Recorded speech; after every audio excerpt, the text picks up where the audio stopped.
Anisha, welcome back to my channel. So it feels really nice to say this word after so long because it's been, I think, hello, sir. Hi. Okay. So that's Zibi. Okay, do you mind? I'm trying to do something. Yes, sir. So long. I think it's been more than a year since I did the talking video, like one on one, and we are finally doing it. And it's a book review book. So the book is The Good Girl's Guide to Murder, Trilogy by okay, bless you, sir.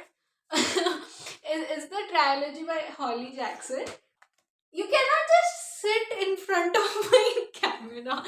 The story is about a school girl, Pippa Fitz-Amobi, who wants to do a project for her final year and about a case that was in their village, in their town, sorry, in a small town that had been closed 5 years ago, but she does not believe that it was a closed case. She does not believe that whoever did it was not the culprit. So what happened was, there was a girl who was killed, and everyone blamed the boyfriend because the boyfriend apparently committed suicide.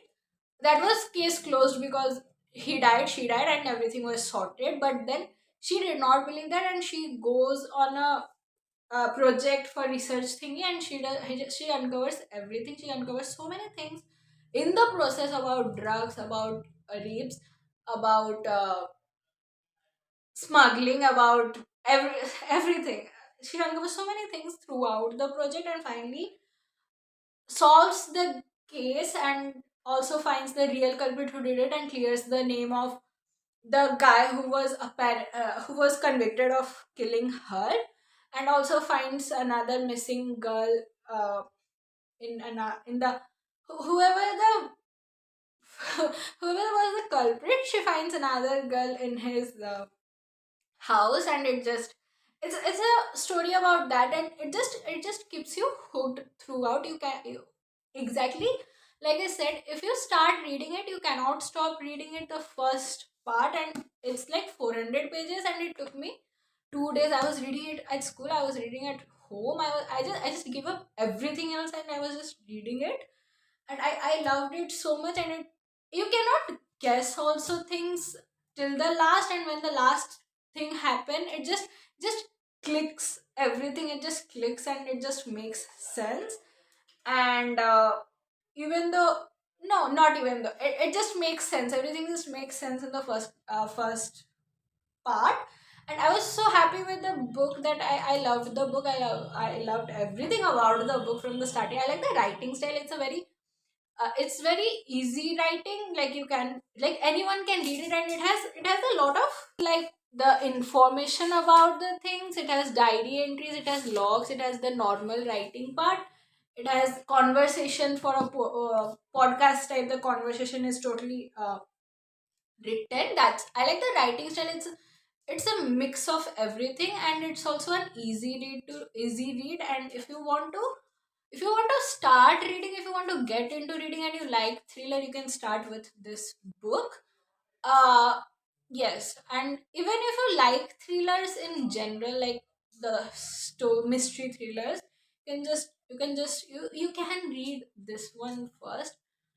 So after that, I had no idea this was a trilogy. I was so happy with the book that I did not know it had two other books about it. And I saw it from the another Instagram reel, and it's apparently said ki, uh, it just gets darker and darker. And I love dark things. I mean, I do. So when it said ki it gets darker, and the first one was like a normal story. It's not dark. It's not like anything terrifying or something. And when I read the comments in that reel, it's just darker, and they did not expect this. They didn't blah blah blah. I was so tempted about it, and I just went and brought in this book, the second part, Good Girl, Bad Blood. Because baby, now we got bad blood. Anyway, yes. So I went and brought this one. I think I ordered this one. This I cannot say it, but this was kind of a disappointment. Even the storyline is kind of, it resumes from the first part. The stories and the culprits uncovered in the first part. There are some court cases that follows up in this part, and then there's also the thing about another case. Here a person goes missing, and the police again does not do anything. So the family members of the missing person comes to Pip about the case, and she just goes with it because she also has that urge now. It's always about the urge. She also has that urge now ki it's her thing and she does its best. So she like goes for it, and she starts like researching and uncovering details. This is also kind of the similar writing to the first one. This also has the diary entries, logs, and etc etc, the conversations. But this did not have that gripping and captivating feel that the first book had. Like, it's not like you cannot stop reading it. It's decent, but it's not like you cannot stop reading it. And the story uncovers about a child rapist's son, who is apparently in their town as a disguise because of the police protection they got. And obviously he was not safe. The child rapist son was not safe because when he was a child, he was used to allure the children. I think it will be a spoiler. Okay, no, it's technically not a spoiler, but okay. I mean, it I don't know. Yes, that's the story. Anyway, the story is like, it is dark, but it's not dark. It just did not pass it for me. Maybe because I had very high expectations from the first book. Like I loved the first book, but the second book was meh, and it just did not pass the vibe check. Even though it was, how do I explain it? Even though it was nice, it was not that nice as I expected it to be. Maybe I expected way too much, or maybe it was a decent expectation and just did not pass it. And there are a lot of people who will say otherwise, that they like the second and third book. I'll go to the third book, but there are many, they'll say they liked it, but for me it was not like, it just did not feel like it. It just uh, I don't know, it just did not have that feel. So that's that. I like the story. The story was decent. Like, it's okay. The story was okay. But the whole book, the journey, and yeah, I did not like. I like the continuations part, the part that is continued from the first book, the parts that are continued through that. I did not like the original story that it emerges, like it shows the original stories, the first original story that comes. I did not like that much that, but I like the continuations, like of the culprits from the first book. And now the last and final book of the trilogy is As Good as Dead. Yes, As Good as. So this actually gets darker. Like, from the starting, there are dead pigeons, there are stalkers, there are everything. And it starts in a very dark way. The Pip, who is the lead, she apparently has a stalker, and she's been getting threats online and offline also now. And apparently someone says, who will look for you when you disappear, and that's how it starts and emerges, and it goes from that only. And while going it from that, it turns into a connection with a serial killer who was who was caught six, I think 6 years back, or I don't know, I don't remember. Okay, so I think some years ago, like, it was, the case was closed, but there were petitions from the who was convicted of this. The petitions were that he was innocent and he was not in the and Pip also decided to look into that, and which turns out he was innocent, and the original serial killer was apparently in that town of only Little Clinton, and then he was targeting Pip next after not killing for years. And about the not killing one is again connected to the first book. It likes come on, it likes come to a full circle. The second book was a thoda sa deviated from the first book, but the third book, it's come like a circle. It comes, but it's like a perfect circle. And then this book turns into, actually, she gets taken by the serial killer because police again, sorry, because police again do not believe her.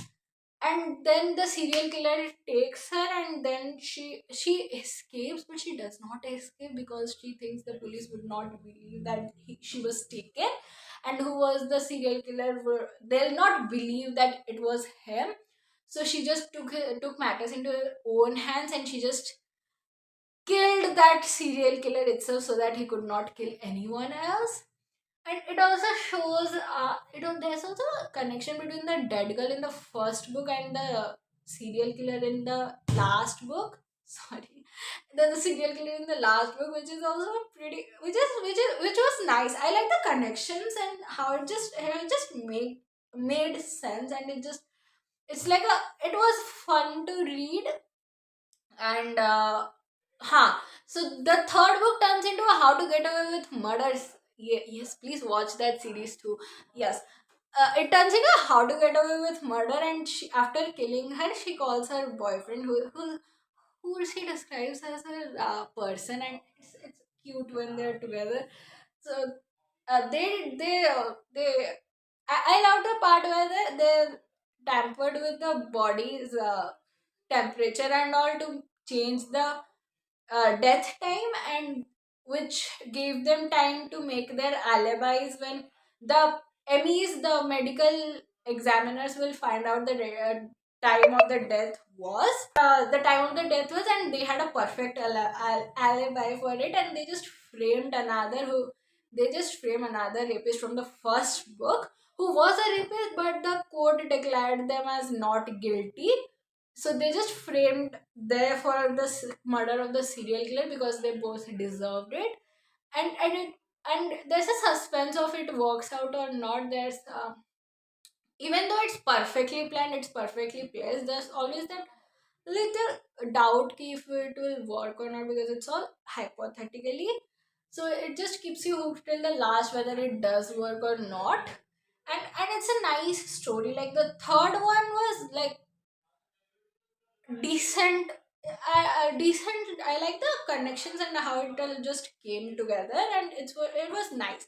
So overally, I'd suggest, if you are reading it, you just read the first book and just go to another book or something, and just do not read the next three books. I like the third book, but you cannot go into the third book without reading the second book. If you can just skip second book somehow, I mean, it's not bad. If you want to read it, you can read it, but then I don't know, it just takes the vibes off of it.